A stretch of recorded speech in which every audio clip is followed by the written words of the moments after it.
Não basta simplesmente ler o manual e achar que estamos qualificados para fazer o trabalho. Precisamos entender muito dos conceitos criados para que possamos ajudar de maneira efetiva os nossos clientes e a nós mesmos. Essas dificuldades podem ser chamadas de desafios do EFT. Para saber mais como vencer esses desafios apresentados pelo EFT, convidamos Anne Adams para falar conosco. Welcome. Thank you very much. Nice to be here too. Thank you. So, and before we jump into the topic of the challenges of EFT, would you please tell us how did you start working with EFT? When I first learned about EFT, I was working as the residential treatment program director at a program for severely emotionally disturbed children. And I had just left the mental health center where I'd spent 26 years working with a chronically mentally ill population. So I needed to get some continuing education credits for my licensure every year. And so I attended a social worker conference. And in it, it had an option to take a class called thought-filled therapy. And I'm thinking, well, gee, I never heard of that kind of therapy before. Let me sit in there. Now, you got to remember that at the time, I'd been pretty much gone from a clinician, supervisor, manager to an administrator of a program. And, you know, I was described as sort of those no-nonsense administrators that, you know, you're not chasing after fairies and rainbows in those roles. And I'm sitting in this class listening to this woman say, if you tap on certain places of your body, you can relieve and eliminate the emotional impact of traumatic events. And I'm sort of crossing my arms going, you have got to be kidding me. You know, I mean, that's just craziness. But one of the things that made me look into it further is that my values as a social worker and an administrator are about effectiveness and efficiency and consumer satisfaction. And I was very clear after, you know, at the time, 26 years in the mental health field, that what we did to help people had some real limits. That, you know, yes, we helped people, but it was like, is this all we can do? You know, isn't there something somewhere? So I thought, well, this woman looked credible. You know, she seemed like a nice person. She didn't seem like a kook or anything. I'm not going to get consistent answers across the board. Then the order of the points made sense to me was not that important, which is what Gary Craig was saying, that the order of the points is not that important. Now, to me, the order of the points that are taught in EFT are important only for one reason, and that one reason is that it's easy to teach it that way. They go down the body. But, you know, one of the pressures that people put on themselves is, quote, doing it wrong and, you know, forgetting a point or tapping it in the wrong order. And the real emphasis is the order really does not matter. It's a great answer to my question. So why it's not important, the sequence of the points? And why is it not important, point order? Now that one I cannot answer. And there are a lot of questions that people will I hear of, you know, well, this is why EFT works, or this is why we do this or that. But if you really dig down below it, you know, the reality is we don't know yet why it works. And there's certainly no research that shows that the order makes any difference, or that if you start here or there, or why it doesn't matter. I mean, I have no idea. And at this point, I don't know of anybody else who has a definitive answer to that either. It's just that the emphasis with someone who's using it for themselves is, you know, what works for them. They may, for instance, respond better to the point that's under their eye. This is a key anxiety point according to the Chinese meridian thought. One of the challenges, too, in thinking, though, that, well, if I'm anxious, I should tap here, is that you may actually not carry your anxiety in your stomach. You may carry it in, you know, some other way, and it may come out in some other way. You know, another challenge that people have is the part about accepting themselves. Because the default acceptance statement in EFT that Gary taught was I deeply and completely accept myself. And then now a lot of people throw in that, I forgive myself and I'm proud of myself and I love myself. And, so that's a lot for folks who are struggling with just accepting themselves. Gary did not use love because he felt like that was harder for people to accept. And one of the things that I do when I'm working with people is to teach them to use a phrase that accepts, that they can accept. Even if it's, if they say, it's balk it, I deeply and completely accept myself, or, I'll think about accepting myself someday. Or, you can even go, I'm okay. Or at least I've got the courage to give this a try, or at least I'm taking the first step toward making it better for myself. So any little bitty statement that's an acceptance statement of yourself is fine. You don't have to get into, love and forgiveness and pride and, all the rest of it. Like, gosh, if we really, loved and forgave and proud of ourselves 100% of the time, that probably don't need to be doing EFT anyway. But that's another point. And sometimes when people say, I deeply and completely accept myself, they are interpreting that to mean that I've got to accept myself 100% all the time for everything I've ever done. And, we'd all have a hard time doing that because we've all had things like, gosh, if I could go back and do that, I would do it over a different way. But so to really cut yourself some slack and just accept what part of you can accept right now in this moment. You don't have to accept yourself, forever and ever or for everything.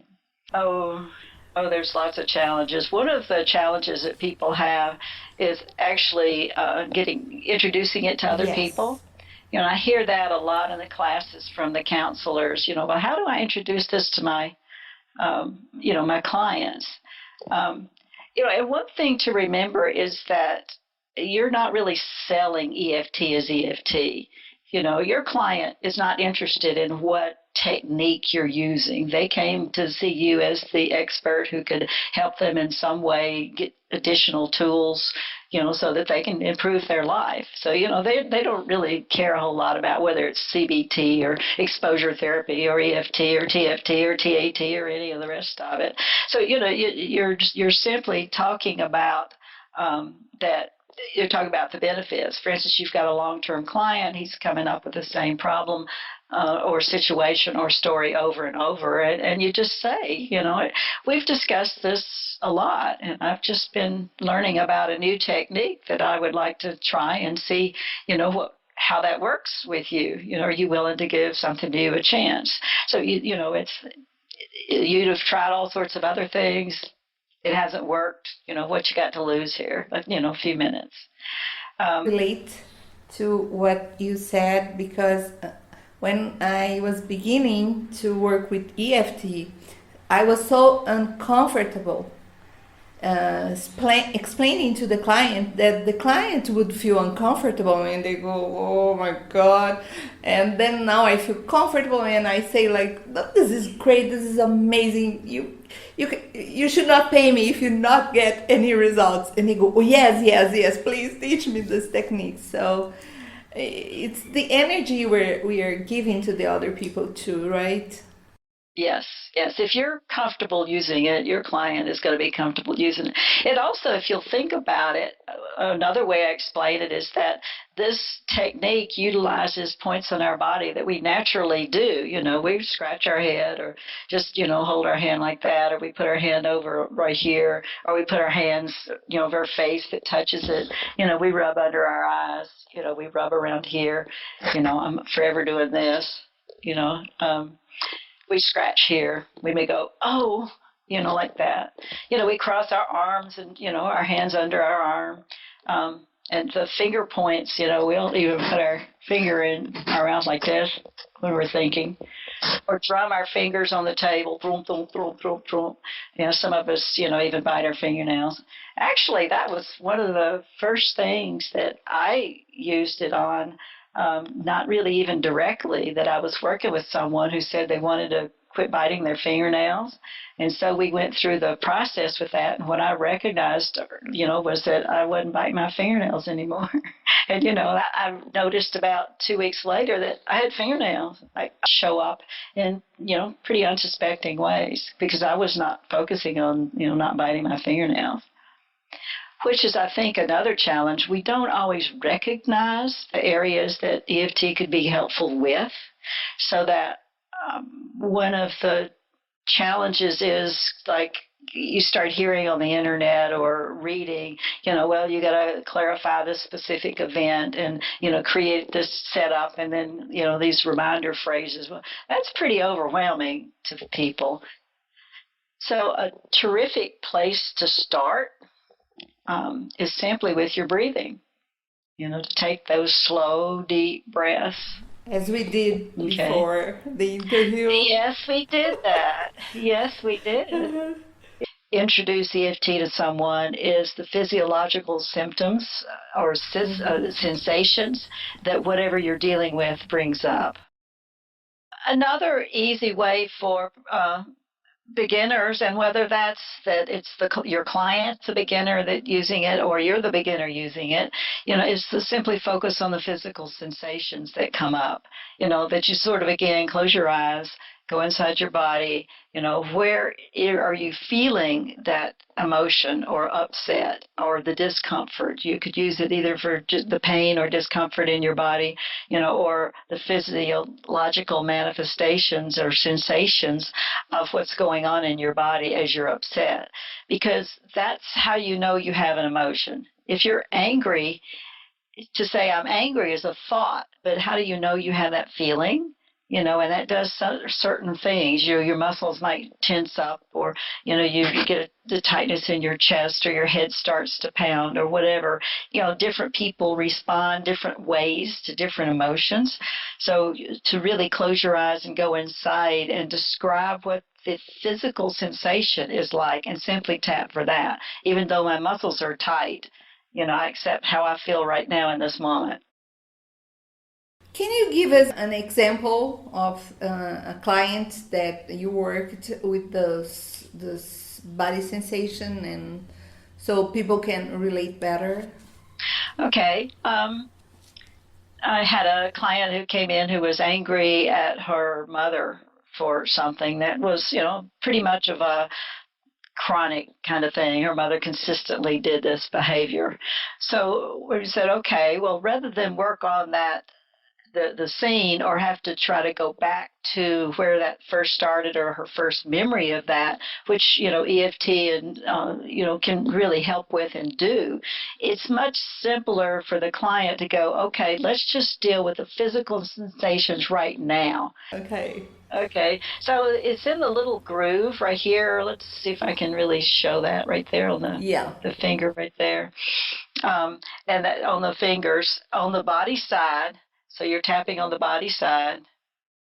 Now, Callahan and Gary skipped this finger because it's covered under the gamut spot. Mm-hmm. When I was working with the children, they just couldn't remember to skip the finger, so they ended up tapping all fingers. So it's okay if you do that. It's not a problem. And then the last point is right here again. So you started here, you're going to end here, and then you go to what's called the 9 gamut spot. And you've got this little V. And so you go down about an inch, and there's this little indentation right there. And that's where the spot is. And so you're tapping on that spot. But again, that's hard to explain to your client. So you just tap that general area. They follow you, and, they get the point. So you don't have to get so exact if it's, close and covers the area. The same thing with the collarbone point. The point itself is actually in this little V, down an inch and over an inch on either side. But rather than go through explaining that to the client, I just have them tap with all fingers, on both sides right there, and they get those points. So it's about making it simple and easy for who you're working with, so that you're not getting out. If you're a practitioner, you really ought to know exactly where the points are. And I emphasize that with my students, like, okay, you need to know where they are. But to make it a general thing with the clients is fine. So then the next step is that you've got your eyes open, so you're going to close your eyes, open your eyes, and you're going to hold your head level just like you're doing now. Don't move your head, but just your eyes, and look hard down to the left, down on the floor. And while you're tapping, you got to remind them to keep tapping because everybody forgets to keep tapping. It's kind of like learning how to tap your head and rub your tummy at the same time. Problem, and it's not working, then that's, you really need to know the other aspects and the other methodology within EFT. And even if you just shift to constricted breathing or the focusing on the physiological points, the physical sensations, then you're going to get pretty far as well, because again, your subconscious is bringing up related issues with that. I have a little theory that I talked to my class about, that as children, we create these little cubby holes as things happen, and you go, okay, well, this is my mother cubby hole, and this is my father cubby hole, and this is what to do when people make me angry cubby hole. That they're different sections, and which is very helpful, because then when the same sort of event happens again and you see the similarities, then you just go reach up and go, okay, this is how I need to react to this situation. The problem is you do it automatically without thinking. It's subconscious, and it's the thing that serves you when you put that in that category, in that cubby hole, no longer serves you. To ask yourself so that you can get down to those specifics. When I was listing a list one time of helpful questions, as I was reading them over again for the umpteenth time, it occurred to me that they would pretty much all fall into three categories. They're environmental questions. Those are the detective questions, the who was there, what was going on, when did this happen, so the who, what, when, where, how, kinds of environmental questions. And then you have the physical questions, which contains your five senses, what you're seeing, what you're hearing, what you're feeling. Now, the feeling is both emotionally and tactily, so that in some events, the feeling of whatever was happening, either in your skin or your tactical sense, that it was rough, soft, smooth, hairy, whatever, is a real factor. So you're looking not only at the feeling in your body, but the tactile sense of what you're remembering. And smells and tastes, because the olfactory part of your brain is right near the amygdala, and the hippocampus is the closest one. It actually triggers memory, and there is research on that, faster than any other one of our senses. So you've got your physical questions. So what am I seeing? What am I hearing? What am I feeling? What am I smelling? What am I tasting? Because sometimes the taste matters as well. And then you have the category, what I call behavioral questions, is was I thinking? What was I doing? So that if you ask yourself the questions that fall in those categories, the who, what, when, where, how, and the what am I seeing, hearing, feeling, tasting, smelling, and what was I thinking, what was I doing, you may not have all those answers, because again, your brain really does put things in cubby holes, and the olfactory things go to the olfactory part of your brain, and then the other parts go to various other parts of your brain. I'm certainly not an expert in biology. I was proud of myself for being able to pronounce prefrontal cortex, but it makes sense to try to ferret out the details of a specific event that you've thought about. Now, we could also talk about, how to dig down to do that, but that would be another whole conversation. And so that if they've come to that part, you're going to move so much further than just trying to struggle with starting at the end point. So start with the simple part. Start with what you can do. You can breathe, and most people know how much they're breathing, or how much of a full breath. So amazing. So, Anne, people can get confused about all the variations that we see on EFT, and there are some guidelines that we can follow. Actually, yes. Gary still has an excellent tutorial that's free on his website as well. And there's actually, 5 to 6 steps on that. The first one, of course, is to clarify what you want to address. Even if that clarification is as simple as what's the percentage of a full breath you're taking, or, where do you feel this tension or anger in your body, that you're focusing specifically on something, that it's not just global, even though I hate my boss, or I don't like my job, or I'm lonely, that you want to come down to, how do you know this is a problem for you, is another really good question to ask, to kind of narrow down to a specific thing. But it doesn't even have to be a specific event. If you just work on your breath and the physical sensations in the moment, you're going to get to a lot. Give yourself an intensity. That's step number 2. You're going to measure that intensity, just like the percentage of the breath, or how strongly you feel whatever the sensation is in your body, or how much that particular specific event is bothering you. The third step is to create that setup statement. And that's where people really get tangled up sometimes. But if you've got a specific thing, even though I have tension in the back of my neck that feels like this, that is a specific thing. Doesn't the client get bored with that? I turn to the client and say, did you even realize that what I was saying was repetitive over and over? And they invariably say, you gave me back my words. No. They don't get tired of hearing their words. If the word that you're then using changes, most of the time, or much of the time anyway, the client will actually tell you, well, this shifting to this, that it's not anger so much anymore as it is just sadness. And so you shift to whatever they then change. Or it's not anger, I'm furious, or it's rage, so that they'll, change what they do. So you do not have to get fancy. And I think that's one of the challenges of all the stuff on the internet. All the stuff on the internet is wonderful in ways that it's introduced EFT to such a large number of people that couldn't have been done probably any other way, and it actually gets people start tapping, and they may have enough success that they then go, well, let me learn some more about this. But then they start getting into the hard part, and it kind of breaks down like, gosh, I can't write poetry as I'm tapping on someone or with someone. And the reality is you don't have to. That comes with much more practice and effort. Questions that sometimes I get confused with, and I know it's not part of our agreement here, but sometimes I see that people get really confused about the writing on the walls and the leg tables, the legs of the tables, and then the daisy chains. And so it looks like, aren't those things the same thing? It's just, would you comment on that? Okay.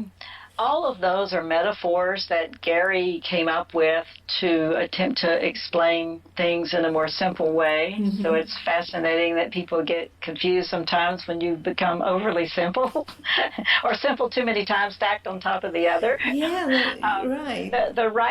The writing on the wall is simply a metaphor for our self-talk. Mm-hmm. That when we're talking to ourselves, whether it's positive or negative, we're reading the writing on our walls. Mm-hmm. Gary says we all were born into a palace of possibilities, but we only live in certain small rooms, and that in those rooms there's writing on the walls that were put there as we made decisions when we were kids from things that, sometimes we did the writing ourselves, things people have told us, lessons that we have learned, authorities in our life. Some of it's good. Look both ways before you cross the street, mm-hmm. but a lot of it may be very, negative as well. So particularly the negative self-talk, we're constantly assessing what Gary calls writing on our walls. Mm-hmm. I can explain better. I just thought the legs are the writings on the walls and the legs are the same thing. Too, that while EFT might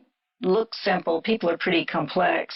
So it's a good thing to err on the side of caution And again, those simple things like the breath and the physical sensations is a great place to start with any client, no matter how experienced you are, because it's something that teaches them how EFT works, and it teaches you how they then react to EFT and to you, and how their physical responses are. So it teaches you a whole lot, even if you know how to get much more involved and fancier than that. It still is a great place to start with any new client. Okay. And certainly a great place to start with yourself. Okay, Anne. Thank you. Thank you You're very welcome. much. Bye-bye. Bye.